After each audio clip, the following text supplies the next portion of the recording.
was smooth as shit. Well, we got the red baby. Oh, how y'all motherfuckers is doing? It is currently right now the ATM and motherfucking Tony show. But next time it might be something completely fucking different. Who knows? What is it called again? After the show? I feel like, did we just get a great idea? I think we did. We might have. Be after the show. Damn.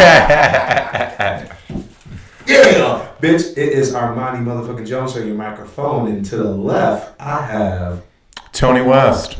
Yeah, I don't have any motherfuckings to my shit. I just try to like stay like real biblical in mine. You know what I mean? I don't use any cuss words of that sort. So I've never. We're gonna start them off on the mother. I don't think I've ever cursed. I've never cursed. Motherfucking. Yes, and we have a special, very fucking special guest, and we're gonna go ahead and introduce him in just about a couple seconds. Anyway, how you doing? How you doing? Dude. How was your week? All right, look. So the week was dope. Last week? I'm glad you asked. The week was dope. It's always good. It was a really good week for me. I got to perform at Tacoma Comedy Club a little while. Yeah, and it was dope. You know, a bunch of good audiences. It's weird being in a room with people that actually like want to.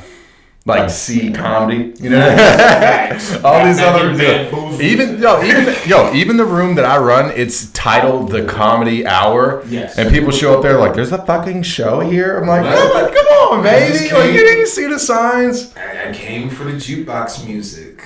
I saw the sign. Okay, but it was good, dog. How was your week? Fucking wild as shit. No way. Right? For like 2 days. Yeah. And then new chicken sandwiches fire. And this Taco Bell. And this is a burrito. But wait, explain that to everybody, dude. They're like, what is he eating on? I've never seen this contraption. Hey man, it's like, you know, Mexicans, I love y'all, I fucks with y'all. And this is not really Mexican, it's Taco Bell. But anyway, that's fair.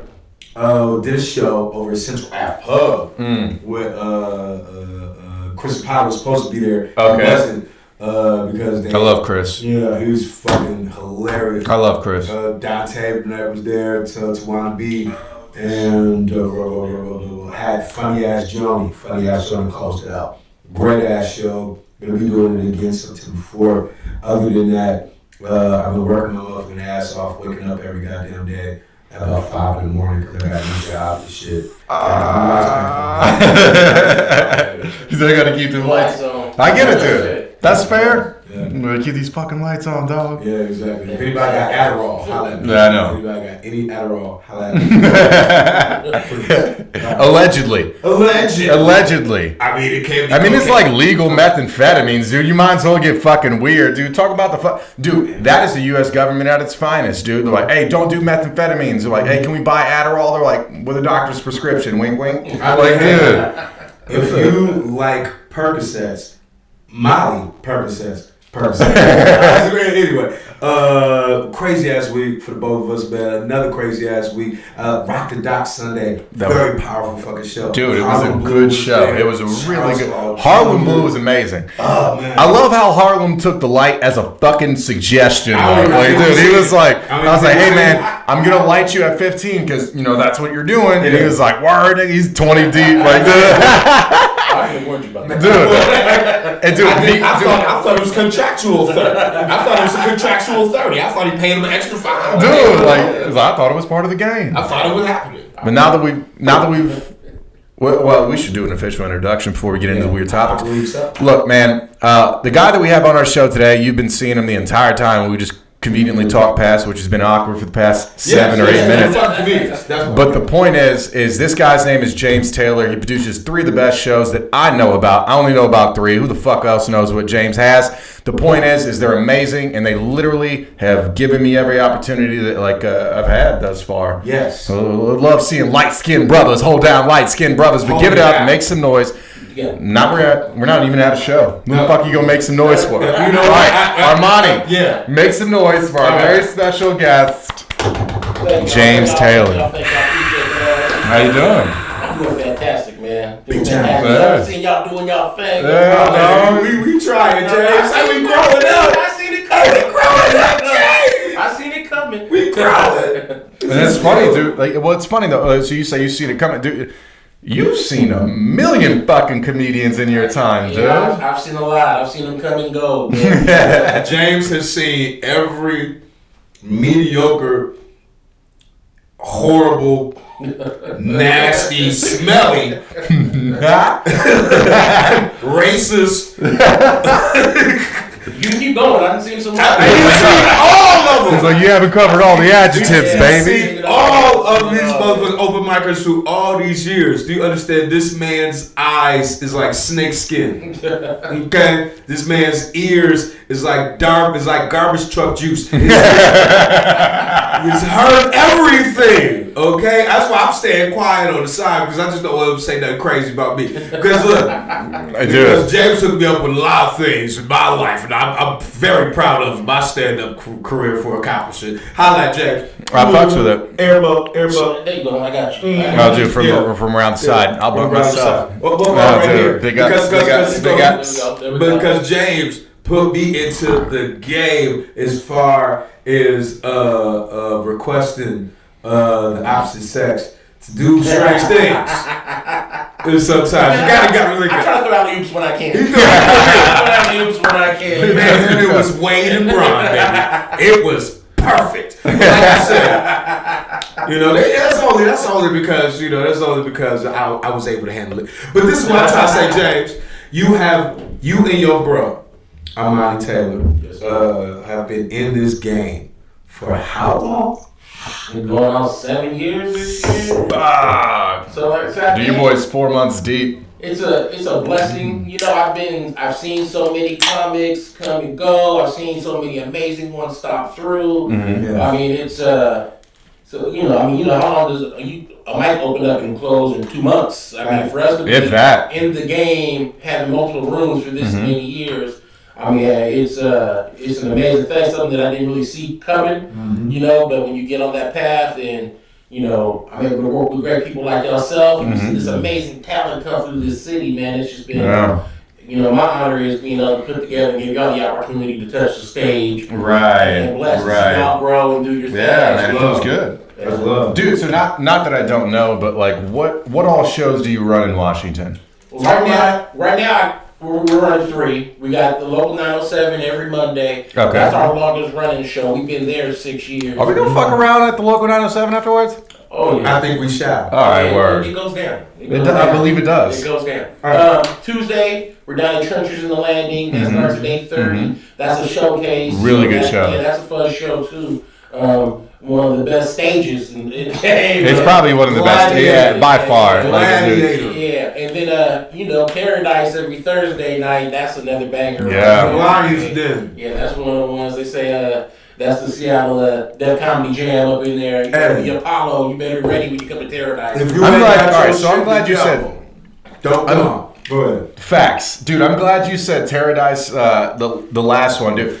I can only speak from my perspective. Yes, sir. Right? So I'm not trying to speak for you. But I feel like Paradise eats the fuck up out of weak ass comedians. Like, there's never been a weak comedian that's shown up to Paradise and gotten pity laughs. Like, you gotta earn your shit at Paradise. Paradise will give you the most love, but they will also completely ignore your ass and tell you they're funnier than you. And be right. You like, actually, they're kind of killing you right now. He's sitting down. Yeah. He's at the bar. So, I mean, that's why I love that one, because it's real. It's real people. Right. And we do have a loyal fan base. Right. We got regular people who can't wait for that show every Yeah. week, Man. who are there ready to laugh. The first one's also You got loyal people? We do. Yeah. You know what's most hurt about your bullshit a couple of weeks ago? Yeah, you know what I'm talking about. He canceled Paradise for the Seahawks preseason game. Yeah. I don't even know who they were playing. Boss moves. Who were they playing? Boss with the Broncos. Yeah, the Broncos got that dub too. Did they win? Yeah. They did. That's cool. Whatever. We could It's have all all not sit on all right. stage. All right. Either way it goes. It's not all for now. Because if you know Paradise before we started doing comedy, it's a big Seahawk bar. I mean, they pack it out. It's a thing. Mm-hmm. And I've been doing shows long enough. This is that experience. I've been doing so many years that I don't do shows after Seahawk game. Yeah, smart move. Because having done this, it's gonna go one or two ways. Gotta talk about it. Everybody gonna be too drunk and happy to shut the fuck up and actually hear the show. Yeah. I mean, because they're gonna be like, "Oh, this is great, we came to party and turn them up." Now, shh. It just doesn't. Even when they're it's gonna you can't turn it back down. It's gonna be an all-star night and the stars is out, or it's gonna be an all-star night. The other thing is stars lose. Motherfuckers is pissed and drunk. Oh yeah. So you don't want to. Either way, it's it's a hard balance, especially with a spot that has been doing Seahawks games for years. Word. It's hard to go back and change that gear. Well, dude, it's funny. It's funny that you mentioned the Seahawks game, right? So I'm very new to both comedy and producing, which you know. And dude, I've been bothering you like every single time you and I show up to. Good conversation. Dude, Paradise 907. Anywhere I find you, I'm like, James, man, how the fuck do you do this? Blase blah. How the fuck do you get people to XYZ? How do you get people to like in these seats all the goddamn? Dude, what the fuck are you doing online? Like, dude, like. You don't know what you don't know until you don't know it. So I tried the other day, and I thought the show went amazing. But there was a preseason Seahawks game on a Sunday, right?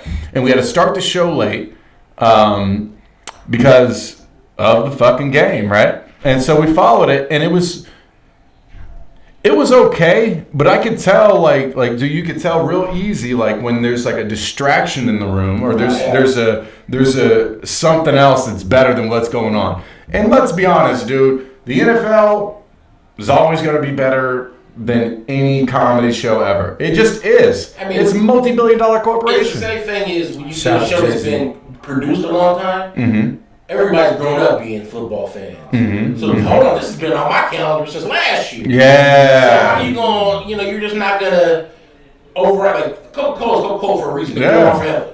So the NFL is that same type of thing. Yeah. You compete with that, so don't try. I just realized. So is that like your mantra? Like is that like basically like that? Just don't do it. Like don't have to worry about it. Because again, it's diminishing returns. I can fight that battle, but you know what I just did? Have that show. And that's heart not in it, baby. Yeah. And, I mean, this is part of the reason why I turn down rooms all the time. It's not the right thing. If it's not right, and my heart ain't in it, and it's not going to be a good event. And what company are you with again? I couldn't remember. That was I-5 Entertainment. I-5 motherfucking entertainment. Yes, sir. Solid plug. We have But to. this is why I wanted to go ahead and the best fucking plug in the building. I know you like that motherfucker. I told you. But this is what I was trying to say, motherfucker.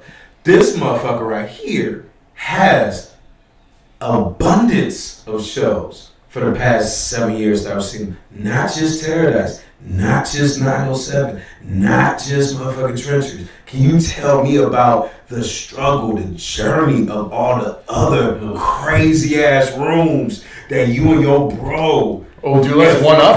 Let's do it one more time. Let's do it one. What is the worst room you've ever run? Let's go. You don't have to name names. Let's go. Unless you want to. We want to know. But what's the worst room you've had a show at? Let's go. Man, that's a tough question. I've been through some things. I mean, they're all tough, but I appreciate them all because you learn along the way. Like, our very first room was a room called Home Runs down in Renton. And literally, it just really reopened because of activities, shootings and such. But you know what? I gotta give a shout out to my boy though, CT Clinton Taylor. He's my boy who plugged me in with the location. It was his spot, and he just did it on the strength because he knew me. He knew I had done stuff in the past. But it was a tough room because it was kind of like a Paradise room. Look, where it was basically what James is trying to say is the location had a lot of extracurricular activities around it. And people don't seem like they want to laugh when you got your hands in your pocket scared. but go ahead. But we came out the gates. Bang! My first show was Ralph Porter headline. My second show was Nate OG Jackson. Ralph Porter. No way. The first two comedy shows I ever produced was Ralph and Nate. Headliners. So you were bringing heat. That's a fire ass lineup. Heat, That's heat. But it took, again, you're new. You know, I was new figuring out how to produce comedy shows. I used to be more on the music side of things, where I had a record label and produced shows and that, which is similar, but it's different. It's different, right? The nuances of what you're putting on. So it was good. It got my foot in the game, and we did some good shows. But it was kind of learning the ropes on locations and room and staging and all that stuff that goes together a good show. But big shout out to CT on that one, and he got us in the game. That's good. So, dude. So, all right. So, real quick. Shot. What's up? What you got? Real quick. Business. First rule: location. Goddamn. That's real. Yeah, that's true. I fucked around and got lucky with the location that I'm doing my old thing is. Hey, shout out to. Where is that again? Rock the Top. Oh, where? Downtown Tacoma. Oh shit. Yeah. Dock Street, 535. God for fucking bid we be coy about plugs. We don't. No. We gonna give these plugs, bitches. After the show. After the show.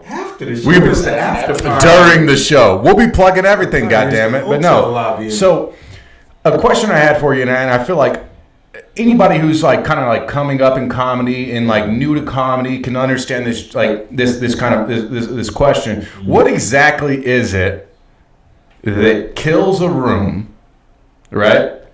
In an indistinct type of comedian, you could even think about type of joke, but also from a producer's point of view, how annoying is it when someone like destroys a room? And not, by the way, we use a lot of like weird verbiage in comedy, I murdered last night. But when you kill a room, it's like, okay, it depends on how you say it. I killed last night. That's good. But if you killed the room, that's not good. It's not good at all. So how do you bounce back off of that?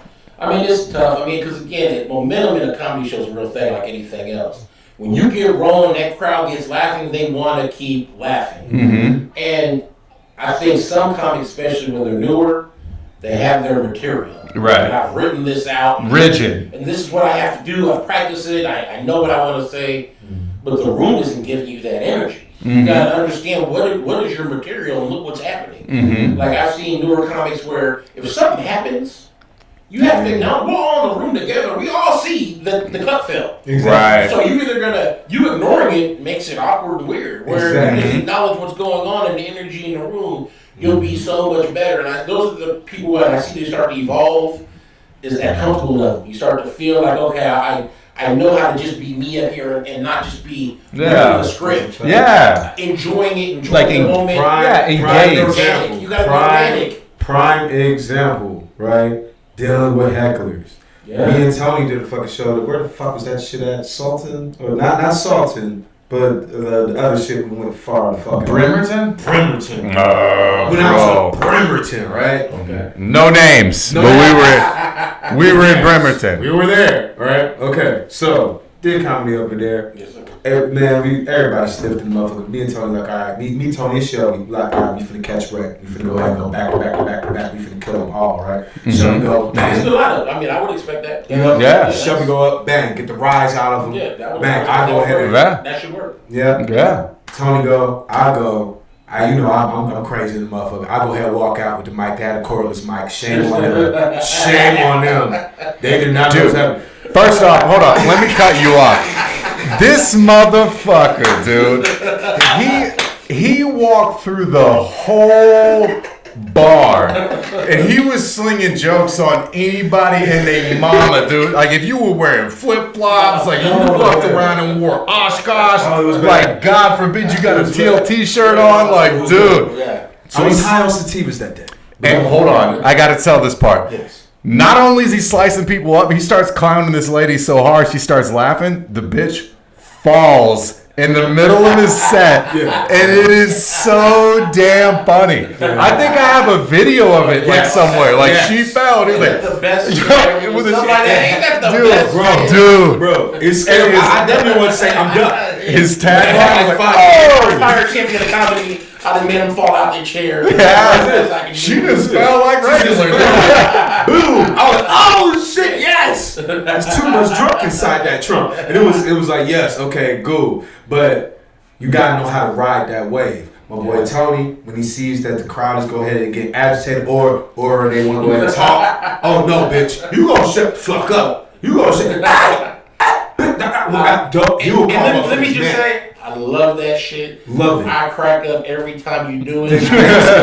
I can't do enough. If you just did it for me, I'd be like, oh, I'm making all these. I'm screaming at him again, Tony. But this is the whole thing. You gotta learn how to control that crowd. You gotta read that room. And for you being a producer, now what frustrates me though is the vibe killers intentionally. Oh, that's you walk in there and your whole thing is. Terribly sorry, but I gotta hit the ladies' room. Go ahead. You guys handle that. Yeah, you guys handle that. But it pisses me off to no end because, and I get that style of comedy. I'm a veteran of comedy. There are people who are on that level. Yes. You're not there yet at the open mic. Damn. It's just the fact of the matter. Now, if it's already a quiet mood and you want to work that out, man, look, then do that. But if it's rolling, they're following you. Now this is the thing. Energy. This is the thing that I hate right here, though. We have 5 back-to-back slingers. Yes. Okay, the next guy. Give it up for him. And then he gets up there.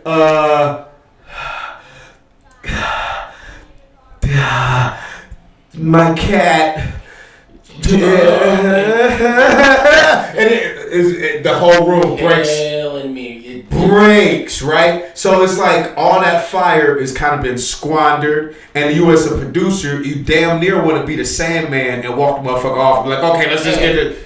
But I'll tell you like this, how I manage that is, the standard time is a suggestion. I run the light. There we go. You'd be like, well, that was a quick 5 minutes. Because I was done. That was the my vibe. I let you get 60 out. Now, nobody wants you guys to be better than me. Yeah. Right. My whole job is to make sure you guys have the best platform to perform, and the crowd has the best atmosphere to enjoy comedy. Right. That's what I'm there to do. Right. So if I don't want to I want to let you run it. Yeah. I'm also on the other side. If I'm still laughing, the light don't come on. That's right. It's a balance in terms of the show. Now, there's a certain amount I have to produce the show and I have a time in terms I need to manage the show. Yeah. Right. But if you're rocking and you're killing them and you got them crying, I'll probably let you get a little extra up there because you're going. That's a real But if you're killing my room, nah, pimp. or the other thing that's an automatic light is if you ask me how much time you got left. Oh, that's If automatic. you have how much time you got left, that means you don't have any more. Oh, that's a fact. That's a done deal. That means you're done. That means you're done. But how much time? Oh, I don't have no more jokes. Okay, let me get out of here. Hey, give it up for the ladies. So for me, like, and I know that he can probably speak on this, probably not to the degree that you can, but so I've run the show since June, and what I've noticed is like running a show, right? Is you always see motherfuckers that cruise into this bitch that think they're like way funnier than they really are, right? And here's the thing. Not only is it that they think they're funnier than they really are, but they're aggressive about it. Like they're like, what the fuck? Like, why the fuck aren't you having me on? What's going on? That's like, weird. you're a dick. I'm like, oh, whoa. Like, hold up, motherfucker. You've been doing comedy for a month, and you just ruined the room at an open mic. You know how hard you gotta earn that shit? And that's one of the reasons why I don't do comedy. Because all of you guys, it's like an individual sport. Yeah. You're all like boxers, and you can be cool with the other boxer, but at a certain point, I gotta go in the ring and slay. Right. I'm not in that ring. My Right. job is the show. Yeah. So it's nothing personal. Like I said, I'm your biggest fan. I want you to kill. But if you're not a killer, then that's not my fault. That's not you. That's not on me. Yes. So that's one reason why I never will cross that line. Because I stay in my lane. I take it very serious. Yeah. Focus on it and give these opportunities and be able to grow rooms. Because I can be very impartial when I say no. Yeah. Be funnier, and then I will give you more time. And Exactly. that's because if you're funny, like you just said, I've given you opportunities. I've given you opportunities because this is fun. You know what I mean? You bring energy, you bring my room height. I love that. But if you're not that, that's not my fault. Right. Now, this is the whole thing, and I've been seeing this a lot lately. If you stay on the scene long enough, you'll get that you'll get that notoriety. You'll get that notoriety because I know a lot of motherfuckers that's dog shit.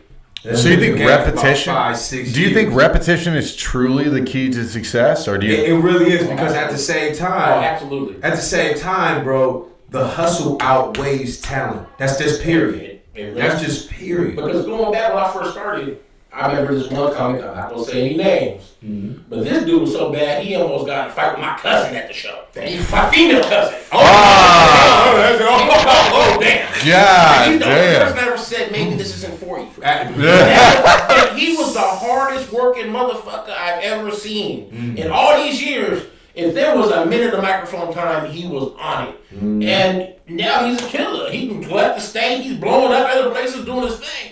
Because he just grinded and worked. So it taught me a lesson that you mess up when you stop. Yeah. If you're not doing it, you're not taking it serious, that's when you mess up. Because you can get better and get more comfortable and get up there and it's a muscle's a tool. The more you use it, you're gonna absolutely, be better at it. absolutely. So it was my first year and I was like, this maybe it's not.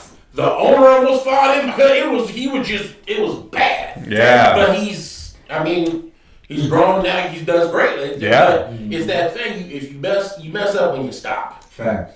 And this is what I want to go ahead and say to everybody that's doing it right now. If you're a new comic or a new stand-up, I want to look y'all straight eye to eye to the face. Stop. Quit. We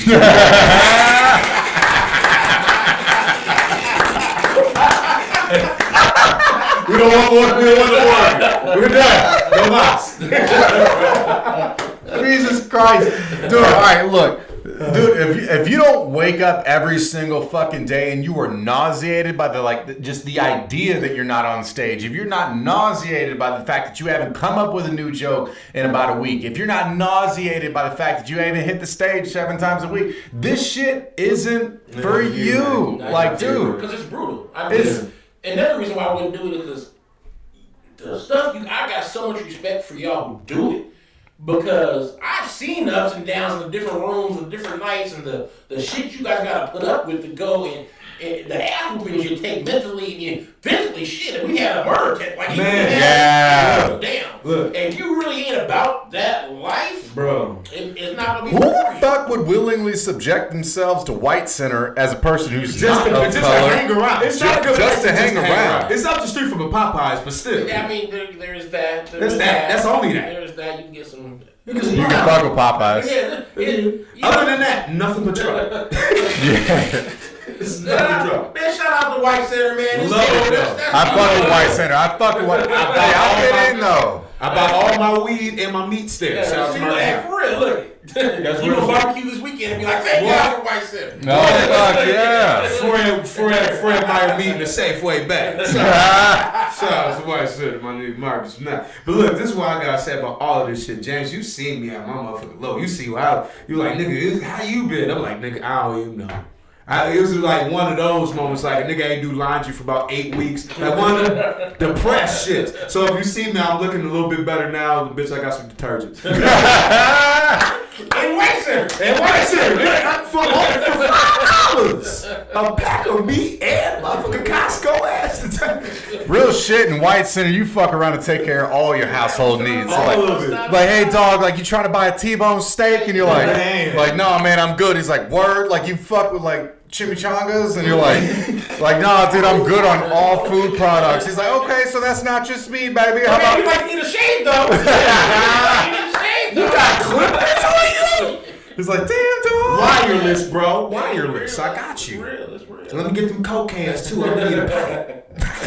And just for anybody that doesn't know, like, I want to clear a few things up real quick. Yeah. White Center in Seattle is the most ironic place in the history of the world because there are 0 fucking white people in White Center, Seattle. And actually, the ones who are there, you might be a little worried about. It's not your white person. It's not your average. It's not the stereotypical white person. No, I don't feel comfortable around those white people at all. Those white people scare me. Yeah, they got it. Yeah, they got it's the different. juice. It's different. It's like Breaking Bad. They looking at you like, what the fuck are you doing here? Like, what are you doing? What the fuck is going on? They don't wear no MAGA hats. They know all Tupac lyrics. Exactly. They will fuck around and are you rocking multiple flags right now? Like, I didn't even know that was an option. He's like, yeah, it's all like I'm one of those in-betweens, you know what I'm saying? I do whatever the fuck I want, He's a dog. blood and a crip. He's a blip. Yeah, on Tuesdays and Thursdays, I'm a Crip, dog. And on every other day of the week that ends in Y, I'm a fucking blood, baby.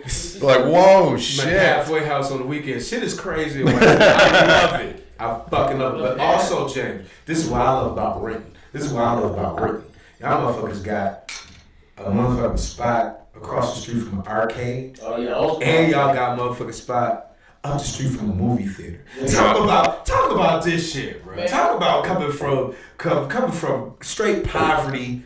With starting out with motherfucking Ralph Porter and Nate Jackson, coming up to motherfucking Renton, where you got Tony, you got drop-ins from Nate Jackson, who's big as shit now, wilding out, and Tony Daniels, who I came through last year. And I was trying to go ahead and get Ali Sadiq to go ahead and come through. Talk about this shit. Talk about this the movement. Part of the room, I mean, especially like the 907, man. That's on Fields right there. That's the first room where we really put our stamp on things. Yeah. And really grew it from there. Mm-hmm. We had a couple of rooms before there, but that's one of the ones where when you're in producing a show, it's a partnership. Mm-hmm. And big shout out to Scott, Terrence, Pete. I fuck with Scott hard. Great Scott. Real man. It's having the right partners that makes you successful. Yeah. And them guys came together and embraced us and gave us a real base to actually grow it from. And they seen that we cared and we're producing good shows. And then the other side is just the consistency that we've been there. And we haven't fallen off through all the ups and downs. Mm-hmm. And people see that if you're doing good work, you're producing a good show, you're giving them a good atmosphere to perform in, that's all most comics want. You guys, it's like a hooper, who's going to hoop. You know, even in the NBA, they have those summer runs where we're like, hold on, we just got to get that out. A comedian, a real comedian, wants that little bit of time because they feel, I got to go do, like, I see people on the Tonight Show. Like, he was on the Tonight Show 2 weeks ago. What the hell are you doing here? He was on Conan a month ago. What are you dropping? Why are you here? Yeah. Because they know that it's a good room. It's going to be managed well. They're going to have a good crowd there. Yeah. And they're going to be able to get some real time in. So absolutely. Part of it is we built from there. And then, you learn those lessons there. You take the ones from time before. And then, people, word starts to spread. Hey, somebody who knows what they're doing, knows how to produce good business and good show, is a good partner on that side of things, and you start to grow and expand. I mean, I literally turn down rooms. Yeah. Because there's only so many nights in a week. There's only so many venues that you really want to be at. It's a partnership to me. It's like, if my heart ain't in it and the vibe ain't there, I'll just say no. You don't want to be like producing like the way that you and your brother like produce. Exactly. If you don't fuck with the space, it's too much work. So this is another thing that people don't get, man. Like, there's so much fucking work that goes into an average show. You show like, even if you show up to an open mic, like, just pay attention for a second, motherfuckers. Like, if you show up to an open mic and you have a shitty ass attitude, like, please kill yourself. Dude, I don't care. Like, dude, like, there's so much fucking work that like the average producer and comedian and anybody associated with a show does to make sure that like they have the ability to get a comedian on stage, let alone having a good show. Time-wise, focusing.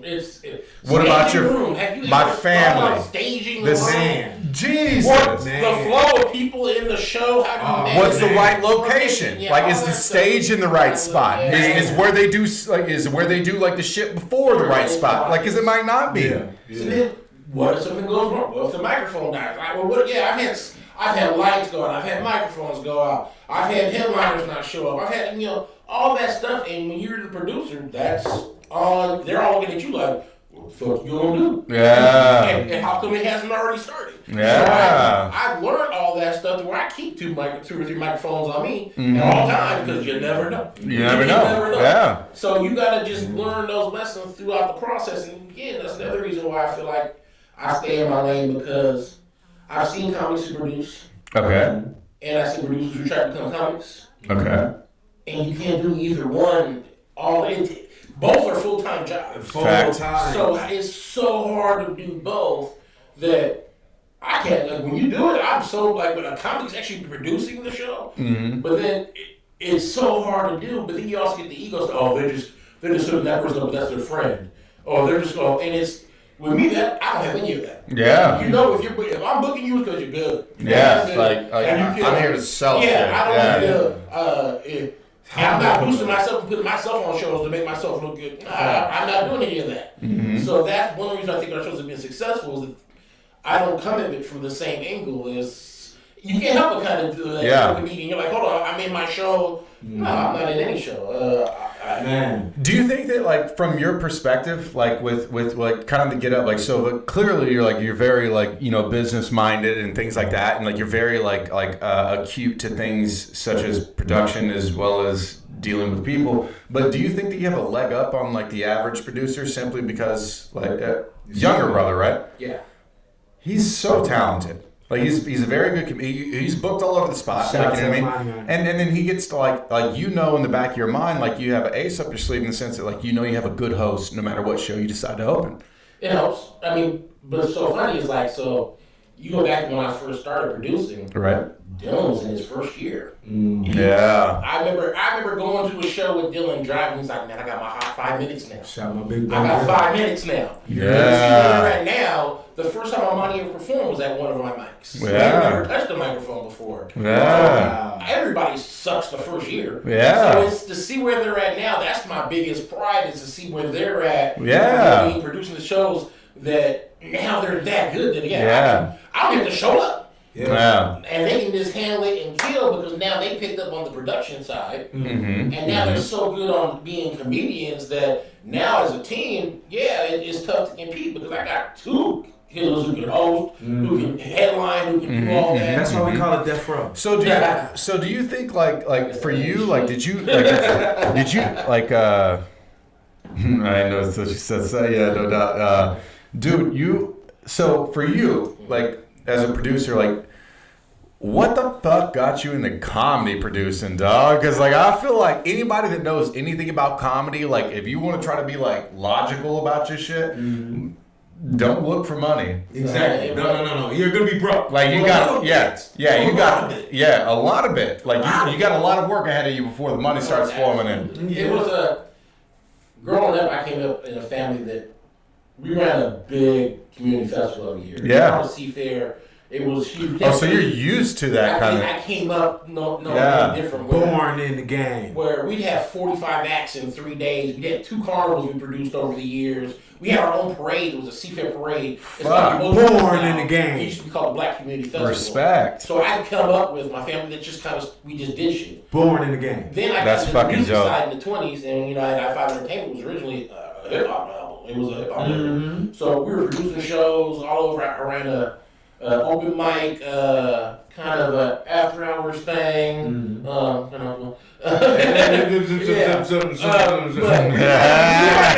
back for 2020. Yeah. We might bring that back for 2020. We got freestyle battles, and we were just killing it just on the underground tip, just producing that way. Yeah. I've been wanting that. And then you get a little older. I had my son. I was like 30. Rap's a young man's game, so I had stepped out of producing for a few years. And Dylan had just got into comedy. So me and Dylan go back from elementary school. That's my boy from way, way, way back. We played all the way back there. Mm-hmm. And he just hit me up and was like, I'm doing comedy, come check me out. So that's my boy, I'm gonna come support. Mm-hmm. And went to a show and I was like, motherfucker, you're kind of funny. I know we talk shit, but that's a different thing to see on the stage. Mm-hmm. And so we're just chopping it up and I said, that show was running for shit. On the production side. So we just started chopping it up.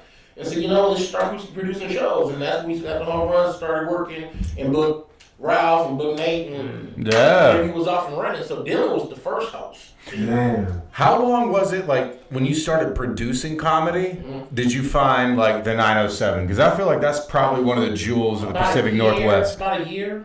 A year? And a half in, we finally got We did home runs, we did birthdays. That's a year of bullshit. Yeah, it's just learning lessons. Like, after home runs, that was just the venue and, they were going through the transition and whatnot. Mm-hmm. So then we moved over to a spot called Burnett's, which we were actually doing pretty well. It was a little Vietnamese restaurant. But the owner was not a fan of comedy. It was where she didn't get it. Like a comic would make a joke and she'd get offended. I'm like, you can't tell them not to see that joke. I'm like, that's not how comedy works. Yeah, they're not running this shit past me. She would hate that. Yeah, like they're doing whatever the fuck they want to do.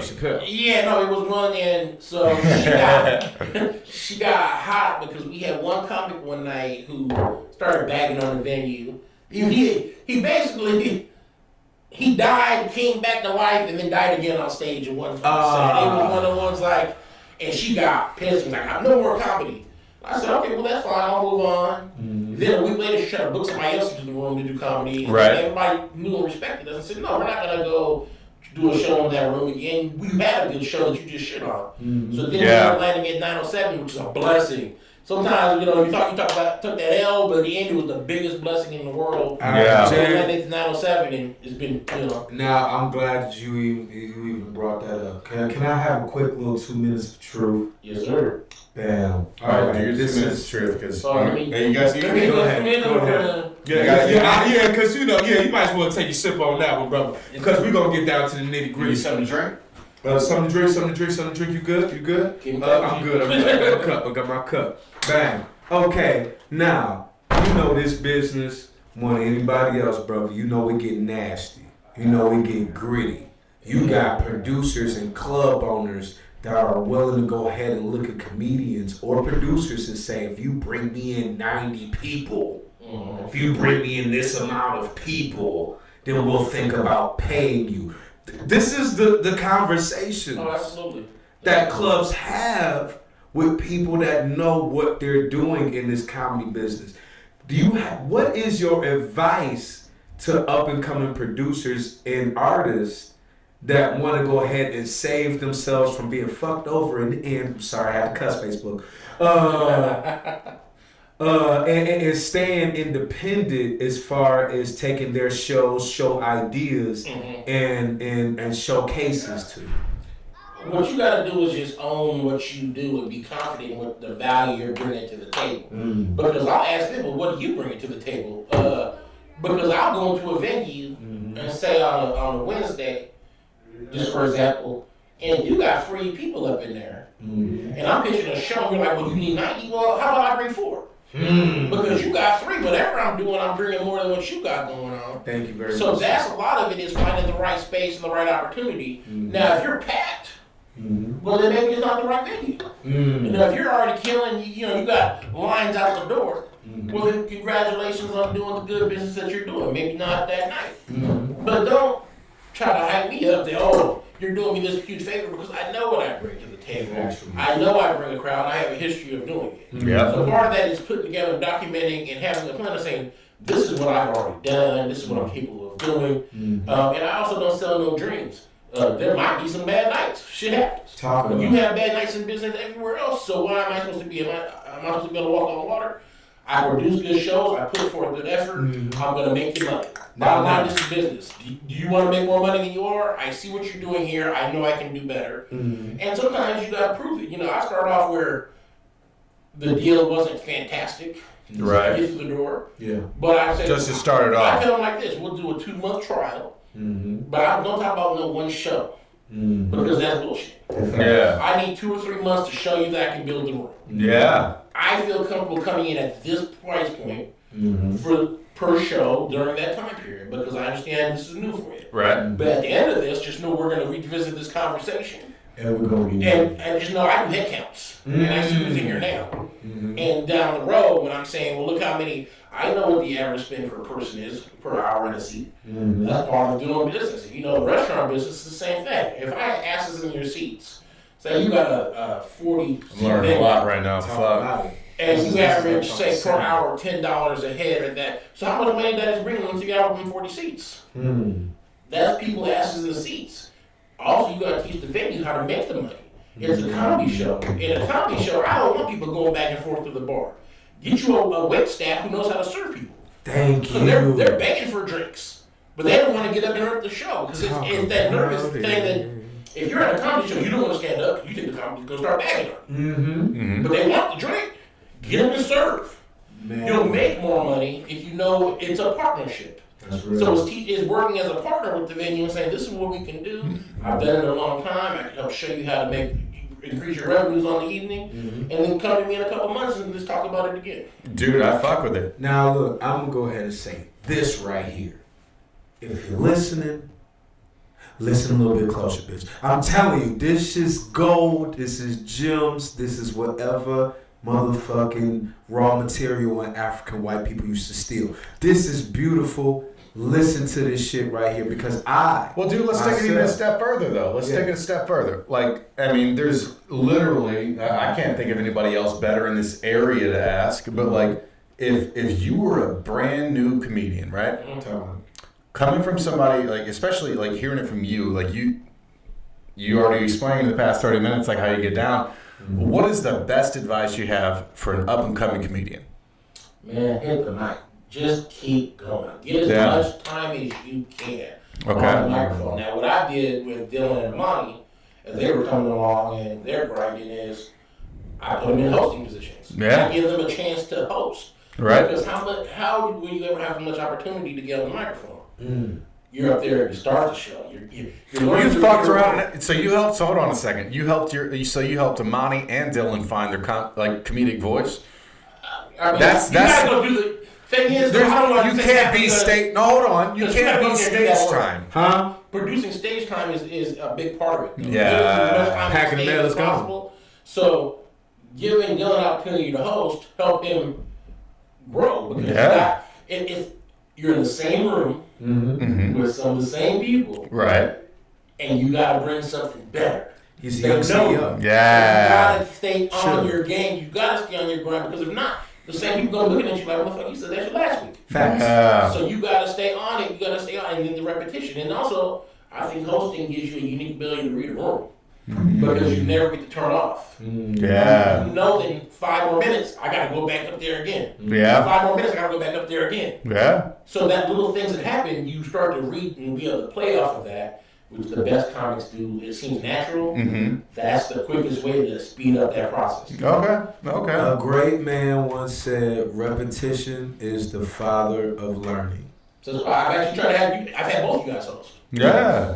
Because I see you guys have that, and I think the time is going to just make it better and better. Now, I'm going to tell you. I appreciate that. I definitely appreciate that, Jace. But I'm going to tell you what happened with me. I had to cheat my way through the game because I'm dark skinned. You feel what I'm saying? I had to cheat my way through the game, baby. You feel what I'm saying? I had to go ahead and make me a mic over there in Soto, right by the damn stadium. I knew nobody was going to go ahead and come to that goddamn mic. It was a Mariners game every Tuesday. But I still asked my nigga James, I'm like, look, James, do you think I should do it? Like, dude, get up there and host and go. You feel what I'm saying? And you get those type of qualities. You get those type of time being on, when you on that stage and you can actually like, man, okay, we talking about this. We gonna talk about that. And here's your next comedian. And then, ooh, he said something funny. Yeah. Call back what happened tonight because it's a show. It's a show. Where it's as a comic, you have your set. Yes.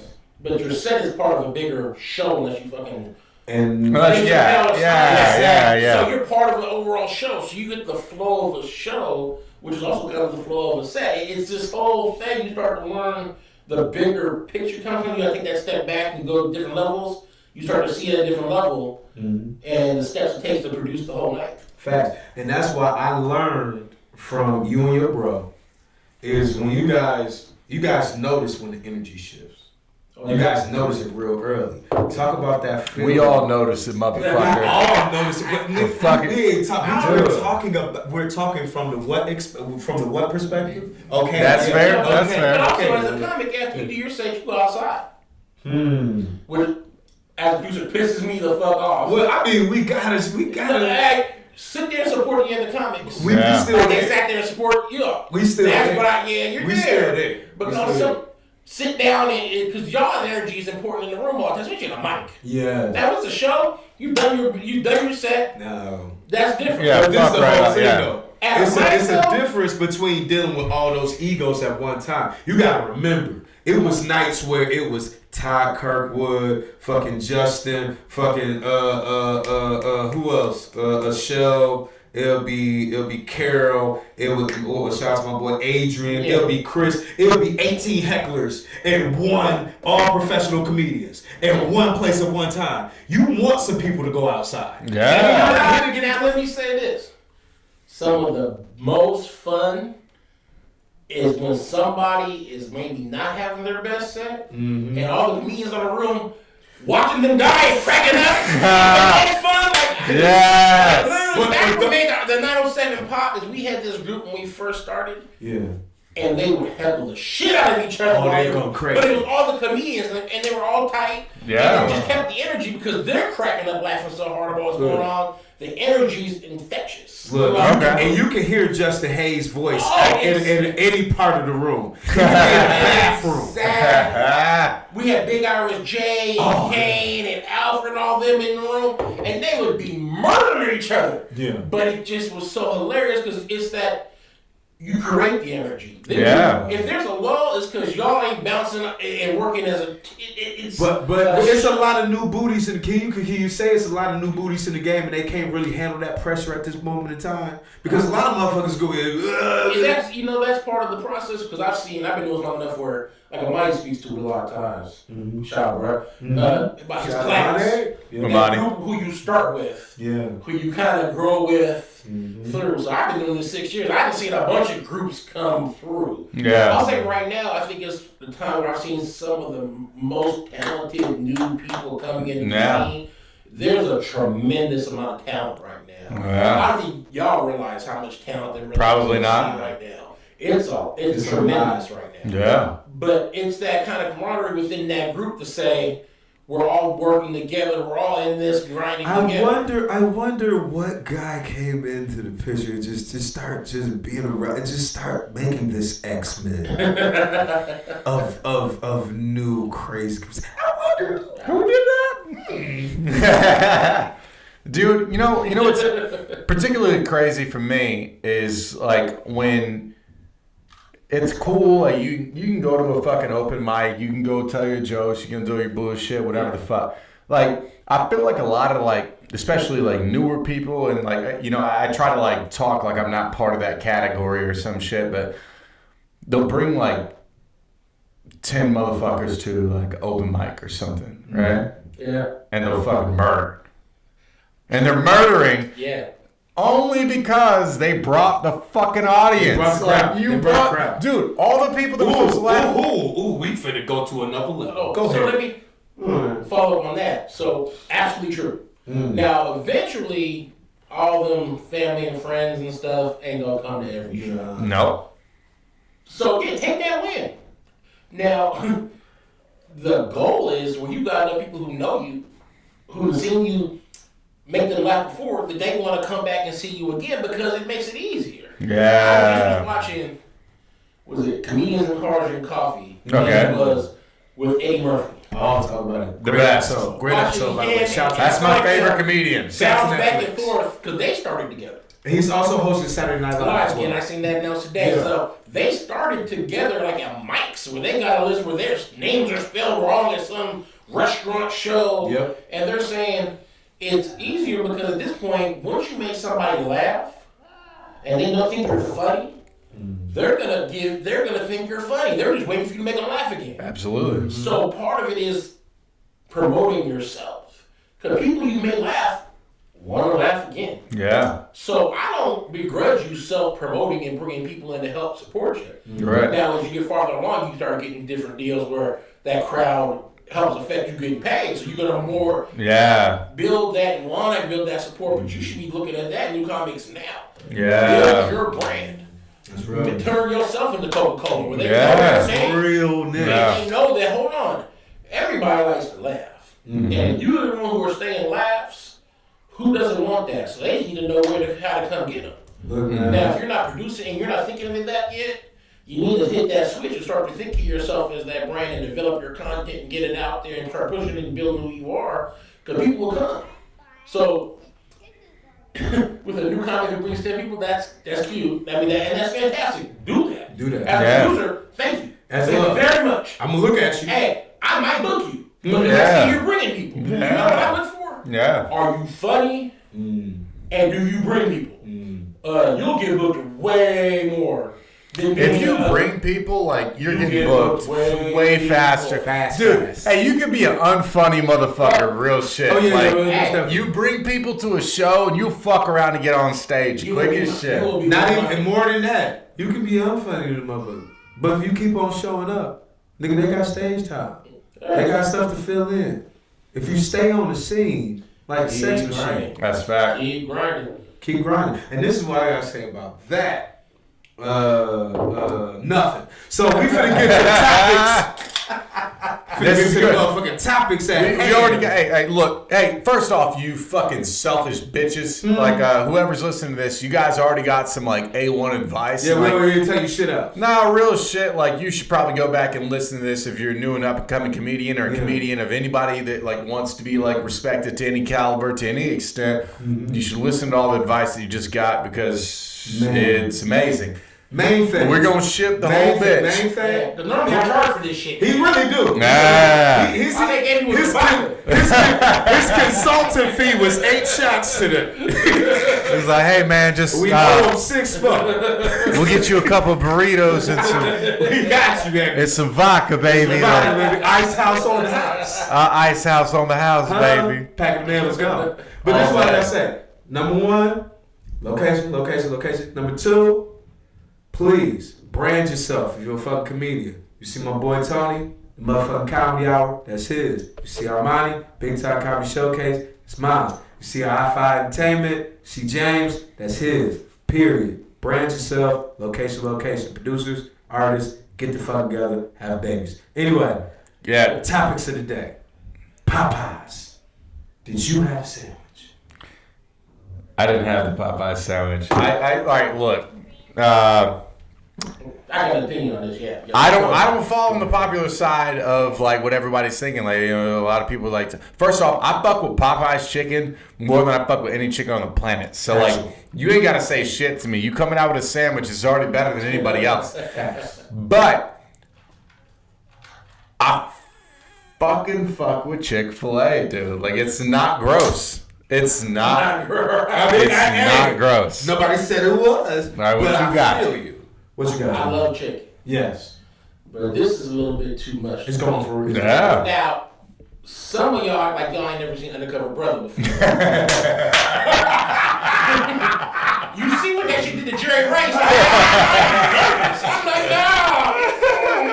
Man, Jerry Rice with the helmet and the piece. Yeah. You ain't boy like that. Yeah. And I predicted this shit. No, I'm not gonna do it. I predicted this shit 2 In 2 weeks years, ago. they're gonna be like, that shit caused you to grow a third nipple. Yeah.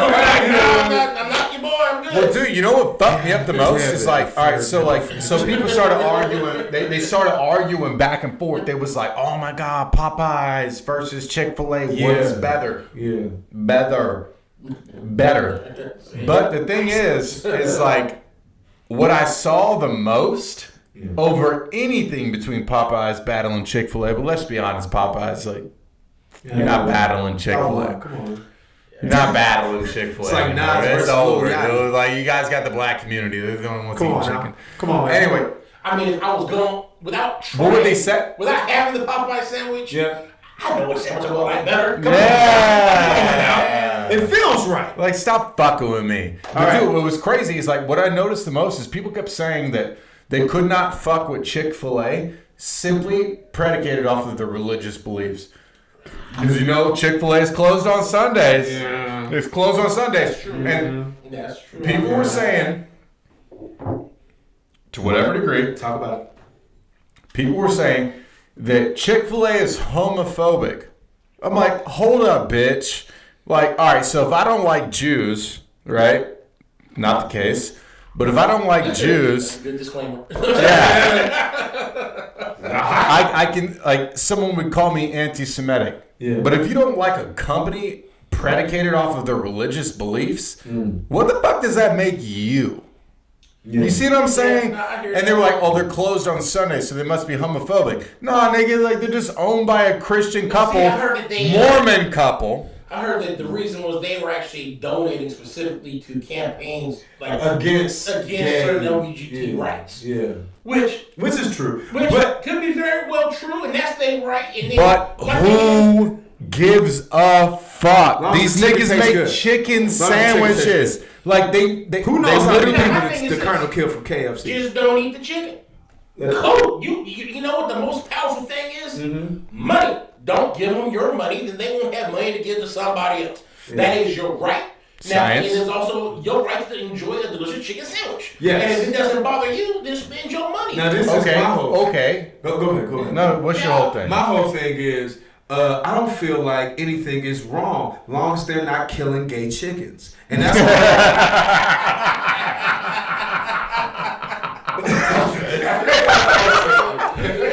He said, I don't have no. What is this chicken? What is this chicken's sexual orientation? If you asked the chicken before, I don't fuck with this. Yes, yeah. That's why I told him he has to have at least 5 minutes one day. One day he has to do at least 5. Okay, At least 5. That's how. okay, Let's go. that's fair. That's fair. So we had all that bullshit, but we Yes. also had to get up, dude. I know this is like, well, chicken. I feel like Jamie Foxx was in the best version of Spider-Man ever. That's horrible. That's real bad, bro. That's We was friends before, and then you just have to break. You don't fuck with the Amazing Spider-Man. I don't fuck with Jamie Foxx in the Amazing Spider-Man. I don't fuck with the nigga that played Spider-Man. I don't fuck with that movie at all. Nigga. All right, Did you look. see the new Marvel movies? Jamie Foxx eats chicken, okay? Okay, you know what? He has chicken. I'm looking for segues, nigga. Like, what you over here? He Like, has chicken. well, I don't see the Chicken correlation. looks. I don't either, goddammit. But the point is, Jamie Foxx ate chicken in Spider-Man. That's what he between was talking about. Disney, Sony, and Yes. motherfucking Marvel, Yes. we're never gonna see another Spider-Man movie No, it's not again. gonna happen. Not a good one. No. If you don't know, nerds, geeks, all blurred alike. Sony has pulled their Spider-Man. Yes, because they own it. Oh, I bet you didn't know that shit. Why y'all motherfuckers over here? Why y'all motherfuckers over here worried about chicken? Real Fuck. shit in the world is going on. Okay. Fuck Tobey Maguire. Fuck that motherfucker. It's fuck Spider-Man. The worst 3. Spider-Man. That was the worst fucking shit. He started worst dancing Spider-Man. and shit in the middle of. He had black little gothic hair. Fuck that nigga. Some of them got pretty bad. It was real bad. Some of It them was got pretty bad. horrible. The Sandman was in there for no reason. But anyway, okay, so everybody, Sony has pulled Spider-Man away from all the Marvel movies, the Marvel booties, the Marvel booties,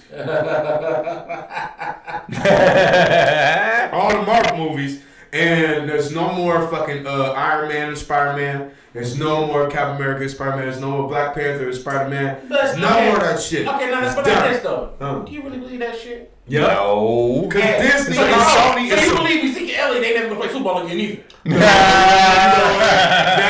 you say that, when you say that, you gonna say that. Money involved. You know, the first time, This is business, the man. funny part about it is, the first time somebody had told me that, just like he just said, I said Spider-Man was never gonna be in the fucking Avengers. Okay. He's like, man, there's too much fucking money to be made for him not to Make be. dollars, it makes sense. But at the Man, same that's time, what the original deal was, and I'm just quoting what Hollywood Reporter says, because that's what artists, entertainers need to fucking do. See how much money y'all niggas ain't never gonna get. Okay? That's you need to read on that shit. Read it. Okay? How much money you're never I'm gonna just saying. It's just, you can meet as many millionaires as you want to, motherfucker, as long as you just read. But anyway, fucking Marvel wanted 50% or close to 30 to 50% of all gross of the Spider-Man films to come after the last Spider-Man they just put out. Sony said, "Ha, bitch!" It just pulled,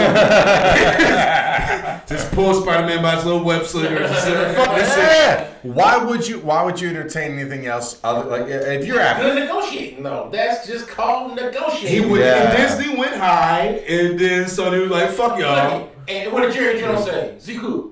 Nah, Same dog. shit, man. They gonna figure that shit They out. gonna figure Oh, it out. yeah. It's too much money. Yeah, they definitely. They want that Super Bowl ring too. Disney, get y'all shit together, goddammit. Because if I don't see Blade and motherfucking Daredevil and motherfucking Deadpool all the same goddamn movie one day, I'm just probably not gonna care. Cause you know, Because I play video games. The guy cares about that shit. Well, dude, hey, like, so check it out. We're pushing close to an hour, but Yes. like, we want to end on a note that's a matter of motherfucking fact. Factual. To any comedian that's watching this right now, holla at your boy. What's your favorite part about the Local 907? Tell us. Favorite part of the 907. You are a very special guest. You better give us something, motherfucker. Take another shot there. Get them. Get them there. Tell them the real. What is it? All that shit. You know, it's both liquor right here. It's both liquor. This is Favorite real. part of the 907. I mean, I just love that we made it like a family. Like again, Yeah. I really try to show the owners are like family. Like y'all who come through are like family. Like it's a different vibe in that room, and I think that's why it's taken off and been what it's become. Is because you know that it's gonna be there. It's like a landmark in the scene at this point. Like it's been world famous. I mean, we get people who stop All in. around the world. If you're in Seattle and you're talking about comedy, you got to mention the 907, and I'm proud that we. If you know fuck all about comedy in this area. Yeah, and I'm proud that we've been able to build that from. Y'all a landmark now, bro. Yeah. Well, so dude, like, I'm not gonna lie to you, like, the motivation, like, for me, like, when I opened up my own show, like, the motivation for me was to see, like, how you and Amani but have, like, set up these different shows, man, and the love that, like, is being received from the local area, like, that's one of those things where, like, I fuck with it hard, you know what I mean? Because, like, for me, like, dude, you know, I'm over here snatching on chords, but, like, for me, like, when I see people show up, because, like, last Sunday, I did the comedy out. There was, like... I'm hearing fantastic things about your show. I really appreciate that. I've heard good stuff. I really appreciate that. If you're not telling people... Hey, if you're not telling people, I made that nigga, like, you ain't doing it right. You ain't doing it right if you ain't saying it. Much respect. But no, dude, it's... When you know, when you see like a packed house, you know, like a packed crowd, you're like, fuck, like, dude, like, this is what keeps me up. This is what, like, makes me motivated to be here. Yeah. But, like, you've been doing this motherfucker for 7 years, so, like, I mean, man, you know, it's who doesn't like to laugh, man. Facts. It's hard work. Hard. Like there's, you know, many nights I'm like, man, I don't want to do this shit. yeah. You know, you everything else, you work, you doing everything else in life. You sit on the couch, you have good ribeye, you sitting there like, well, I'm gonna get the fuck up and go over here. Notice that he said ribeye. Yeah. He eats good. Yeah. Continue. I didn't get big on accident. But you do. It's legitimate. But even when I'm feeling like shit and tired, I get there. I'm always so happy I can. I always feel the energy and the laugh and the relationships, and you know that it fuels you to keep going, because I think it really does add something. I literally had people pull me aside the show who were just in the crowd crying, saying, "You know how much I needed that." Mm-hmm. You know, you don't realize how much I look forward to your shows because life is hard. I didn't have this type of week or that. Yeah. That this is what gets me through. So it gives you that energy to say, you know, we need more laughter. The world is so serious, so much. Everybody's life is hard, and you go through so much shit. Yeah. There being laughter to people. Yeah, You know, like something like I mean, real. bro, I mean, I get paid to laugh and have some drinks with great people and make people's lives and days better. How much better could shit be? I mean, Yeah, it's for really, sure. It's beautiful. It's beautiful when you really look at it. You see a night like that, you know, a great night. Y'all know a great night of comedy. Yeah. When it all hits. Yeah, it all works it's out. Flowing. Man, the The stars is all out. works Everybody walks out feeling this high. Whether you were in the crowd, or you performed, or you produced the show, you feel just better about life. Yes. It's a blessing to be able to bring that and make that happen. And then, you know, there's ups and downs, it ain't all, but there's more ups than downs. They say, growing up, my grandma used to tell me, everything in life is still 51%. Still getting more out of it than what is taken away, then it's worth it. And I'm way above 50% with comedy. It's been a I love the atmosphere. I love the laugh. Yeah. That's real. Man, shit, there's way worse things to be doing with your time. Well, dude, hey. Wait, real quick, before we wrap it up, because I feel like this is gonna be one of the ones. Favorite moment in the 907. Go. My favorite moment of the 907. One time I was there, right, and there was these like they were. I don't know why I said underage. Nigga, yo, how old am I getting? I'm only 28. Like I'm only 28, and I got ready to say underage. No. They were these younger audience members, a couple of white girls, a few brothers, blah, blah, blah, blah. And anyway, like, they wouldn't shut the fuck up, right? Like, at the 907. And I was there, and I was having a good time. And I made this joke. I can't remember what the fuck the joke is, but the nature of it is that, like, basically these new age motherfuckers are, like, entitled to the world, and that's how they view the world. Yeah. Right? And I made this joke, and it was so much fun. And, like, the people I was dogging on actually, like, fuck with the joke, like, more than everybody else, because it was about them, you know? It was a great time. But, yeah, dude, like, I just remember, like, telling those jokes, and, like, everybody in the room was having a good time. Damn. So that's my favorite moment. With me, I'm gonna go ahead and eat with Jax because I know he got a humdinger. Me, it's a 3-way tie, and 2 of them is from this year. One, it's when that white guy that said nigga got his ass beat. Nigga got his ass beat shirtless.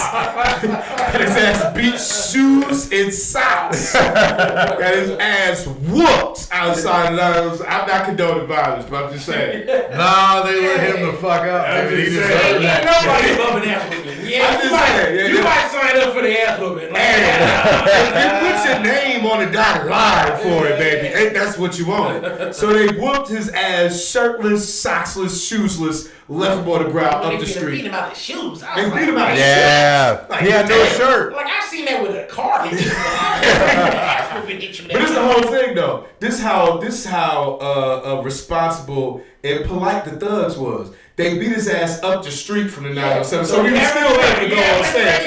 They ain't fucking the fun or nothing. It was beautiful. It was an ambulance right up the street. We was talking about it for about 5 minutes. 2. Hey, I gotta shout you out because all that shit's happening. Okay, I gotta give some background. This dude had been through disruptive. I already had to put him out. It's been a thing. It's hilarious. So he goes outside and gets knocked the fuck out. Police, fire trucks, ambulances outside. Lights is flashing. He deserved that shit. Armani's on stage. I'm so happy it was him because he still had everybody.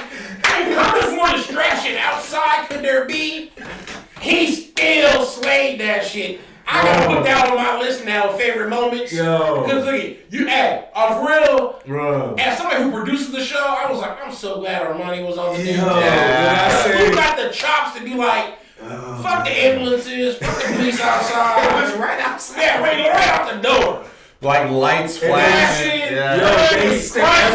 They able to bring out the yellow tape. It was some shit going on outside. Yo, bro, when I say everybody staying their asses up. Slayed, but that's being in the moment because you didn't ignore it. It was part of the show and it made it. The whole shit was just, it came all the way around. So that's one of my favorite moments. I gotta throw that back. I like definitely up in there. And two more, real quick, because it was 3-way tie. 2 is when one incident happened by the bottle. Now I'm not gonna bring that up, but that was hilarious. Now think back at it. That was hilarious. Yeah. That was a Don't hilarious mention night. it. Yeah. That is hilarious. It's not worth night. it. It's not worth it. But it was hilarious. Night. I'm sorry. Make a joke about Hey, it. It's that's the hilarious. after show shit. That's after the show. After the show. Yeah, okay. And the third one is I was straight new booty. It's probably my 6th or 7th time going up there in the ring. I know you remember this fucking night. This is when I was still shaking everybody for the hand back, right? So before I went up, Armani was going to say, Armani Jones, right? And I literally used to take like 2 or 3 minutes before I even got up on stage. So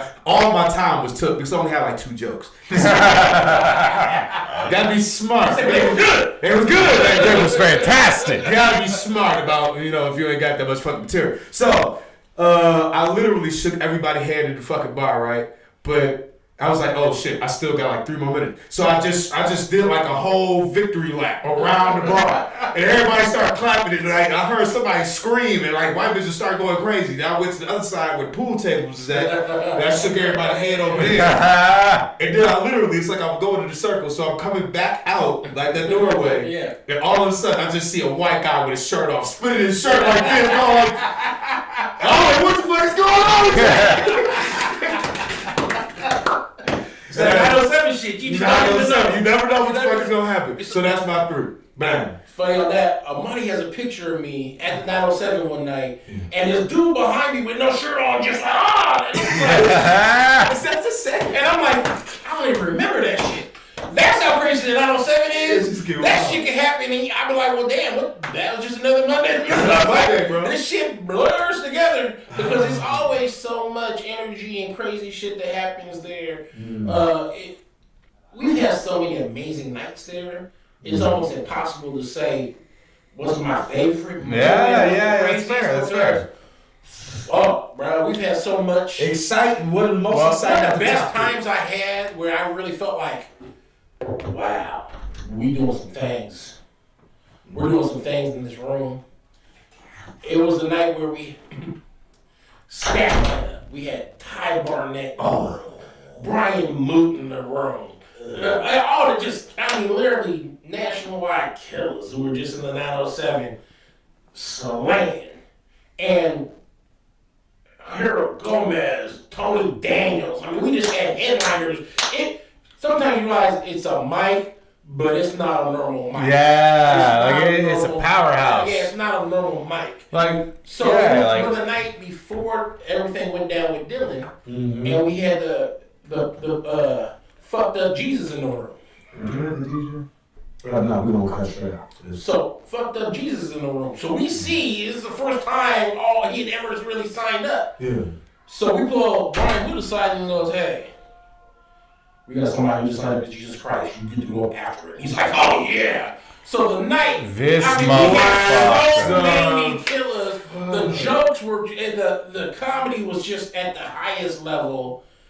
Fucking Mook goes on afterwards and literally just does, I let some people stretch. He did 15 minutes just murdering them. Shout out to Mr. Mookie. Shout out to Mr. Mookie. Tony Daniel. Man, it was just, Gomez, Ty Barnett, I think Big RSJ, everybody was there. One of the nights you wish you would have recorded. Yeah, one was like literally, I should have got paid more. Yeah. Putting that shit together. But one night when I remember stepping back and thinking, fuck, we are killing this shit. This shit should be on TV. And I remember afterwards, we all took this group picture. I'm looking at the people, how the fuck did I get here? You're like, how did I get there? Well, dude, it was a how did I get there moment. God damn it. And I love it. I fucking love it. Outside of the advice that you can give to every comedian in this local area, where can people see you for the next couple of weeks? What shows do you produce in your own words and where? Yeah. So every Monday, we're down at the local 907 downtown Renton.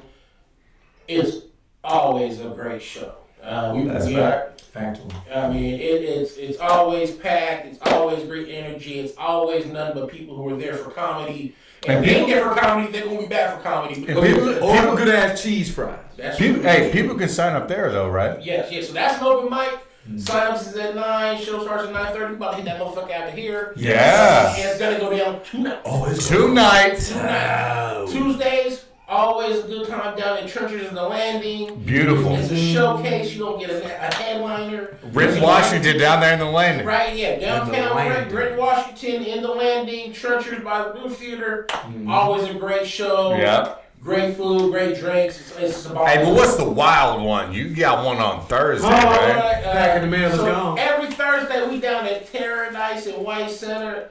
Beautiful. Shout out to King of Zamunda. Yeah, there's not another room in the state that's bringing the same type of energy and comedy and just laughs and atmosphere like Paradise, the Turn Out of Paradise comedy show.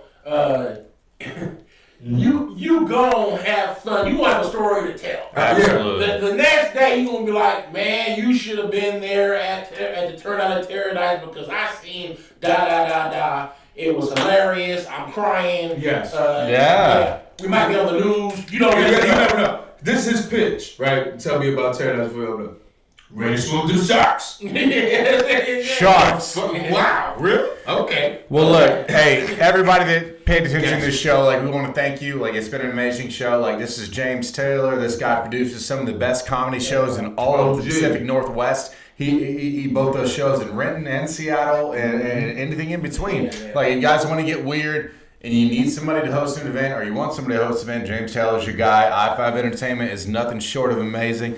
So the point is, thank you for tuning in. This is Urban Solutions Radio. If you ever get confused about where you need to find your content, this is the place to be. I got my boy Armani. I got my boy James. And this is us, dude. Like, you want to say something? Oh, where are we going tonight? Wherever. Oh, where are we going tonight? Oh, shit. The local 907. Shameless plug, you little punk bitch. Damn. And we gotta go hit the show. We over here like talking all long and shit. We still gotta go on stage. We gotta go to the weed store. Look, Weed store. next week we gonna get weird because we're gonna turn the phones on. Oh shit! Please call in. Please call in. Unless, of course, you ain't got shit to say, then don't call in. We gonna hang up on your ass. But if you think you're not getting clowned, that's on you. Ooh! Hey, look. Here's the thing. We've changed our name courtesy of James Taylor, the best producer in the Pacific Northwest. Yes. I want to thank you for tuning in. This is the after show. Yes, sir. This is the after show. This is the after show. Show in the business. You already know. Dog Pound. Shit night. We out. All right, turn the red light off. Bow. Click.